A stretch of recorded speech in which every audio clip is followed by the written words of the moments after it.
Inform human, आप तक सच पहुंचे, यही हमारी कोशिश है। मध्य प्रदेश विधानसभा चुनाव को लेकर अब सरगर्मियां चरम पर हैं। दोनों ही दलों के स्टार प्रचारकों की सभाओं का सिलसिला शुरू हो गया। इसी के तहत खातेगांव सोनकच्छ विधानसभा क्षेत्र में यूपी के सीएम योगी आदित्यनाथ की सभा हुई। खातेगांव में जहां उन्होंने भाजपा प्रत्याशी आशीष शर्मा के समर्थन में सभा की, वहीं सोनकच्छ के चौबारा धीरा में भाजपा प्रत्याशी डॉक्टर राजेश सोनकर के समर्थन में सभा की। सबसे पुरानी पार्टी होने का दावा करती हो, अगर वो अपने महापुरुषों को, अपनी आस्था के प्रतीकों को ही विस्मृत कर दे रही है, उसको रहने का अधिकार तो नहीं होना चाहिए।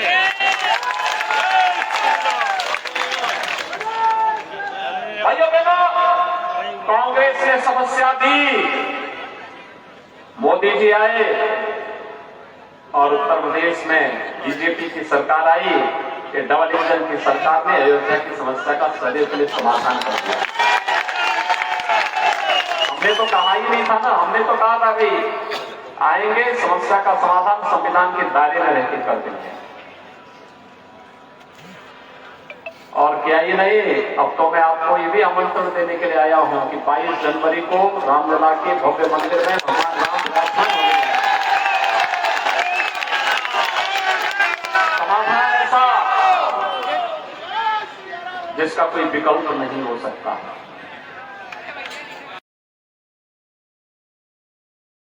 बहनों का भाई बनकर जीता है, बड़े बुजुर्गों का बेटा बनकर काम करता है, और हम सब भाइयों के बीच, बड़े भाइयों के बीच छोटा भाई बनकर और छोटे भाई बनकर बीच में बड़े भाई बनकर भारतीय जनता पार्टी उन सब कार्यकर्ताओं की और क्षेत्र की जनता की सेवा कर रहा है।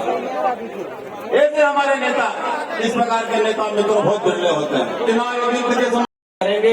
मैंने पिछले 10 वर्षों में इस विधानसभा की क्षेत्र की सेवा एक परिवार के सदस्य की भांति की है। कोई रात को भी आया, कभी भी आया, बिना राजनीतिक भेदभाव के हमने उनकी सेवा करने का काम किया है। इसलिए पिछले 10 वर्षों में एक रिश्ता।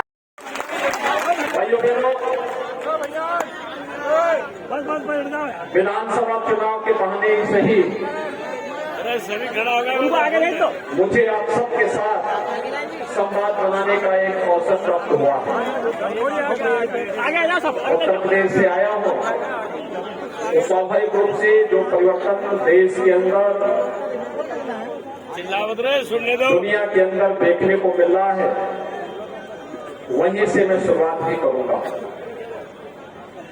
एक नया भारत है हम सबके सामने। भाइयों बहनों, एक नया भारत, दुनिया में जो भारत की 140 करोड़ की आबादी के सम्मान को बढ़ा रहा है। 2014 के पहले का भारत और 2014 के बाद का भारत। 2014 के पहले का भारत, जहां पर हर भारतवासी अपनी पहचान का मोहताज था, दुनिया में जाता था, सम्मान नहीं पाता था, कहीं संकट आता था तो गुहार लगाता रहता था, कोई उसकी सुनवाई नहीं करता था।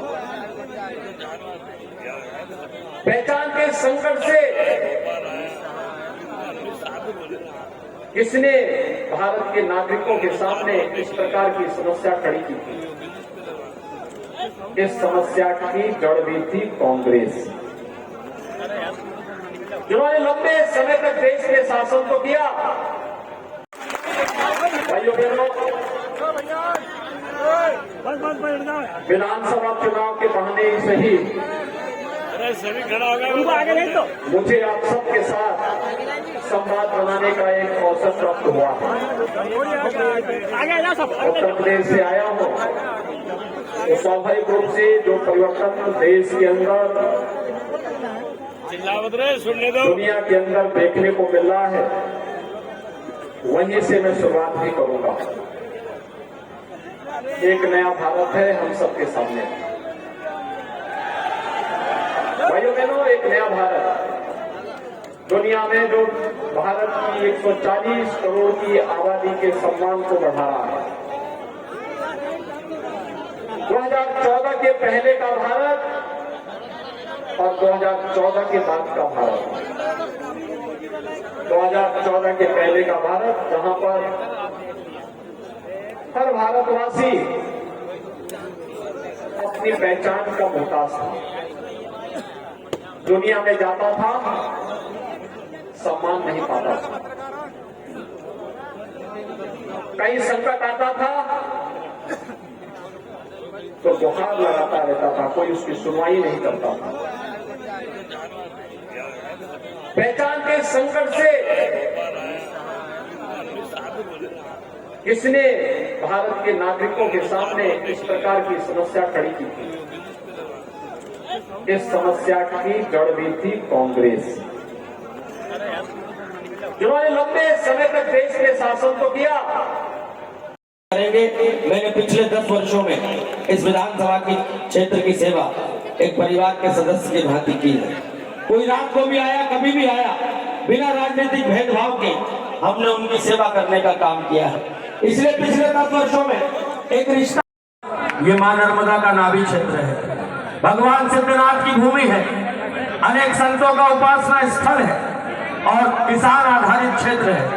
हमने पिछले 10 वर्षों में भारतीय जनता पार्टी की सरकार के माध्यम से छिपानेर माइक्रो इरिगेशन, हंडिया बैराज जैसी महत्वाकांक्षी योजनाएं लेकर आए हैं, जिसके कारण ये मां नर्मदा का नाभि क्षेत्र है, भगवान सिद्धनाथ की भूमि है, अनेक संतों का उपासना स्थल है और किसान आधारित क्षेत्र है।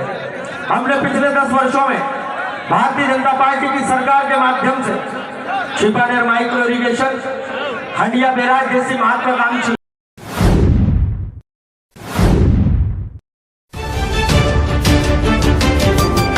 इन्फॉर्म ह्यूमन, आप तक सच पहुंचे, यही हमारी कोशिश है।